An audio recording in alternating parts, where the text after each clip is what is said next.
All right, on today's episode of Python Papi, we're back inside our smart contracts project. Let's have a look at what we're going to be going over today. Now, today we're going to be looking at a different aspect of our contract. We're going to be seeing how we're going to actually deploy this new contract that we put together for our workshop. Yesterday we saw the workshop.vy file. This is the actual file that we put our contract together in, or the information that we're going to deploy. And now today we're back inside of our deploy favorites.py file. This is where we're going to deploy our contract from. So let's go back up to the top. We're still going to use the same boilerplate. We're going to use the same imports. All the same imports are going to be the same. But you can see everything else is commented out. After we loaded our private key, we set the account to my account and the force EOA. Everything else involving the store favorite number is commented out. You can come down here and you can see we now have a favorites contract equals board.load.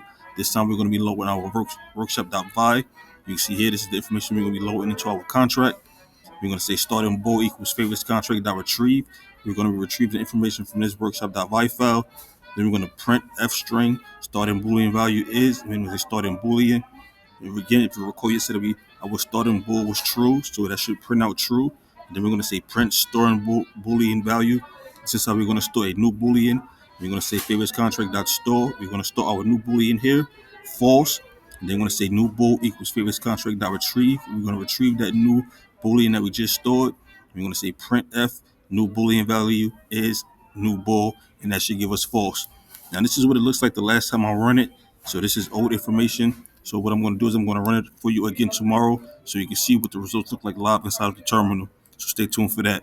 But of course, I will keep you posted every step of the way. For now, this is the Python Papi. You guys stay Gucci.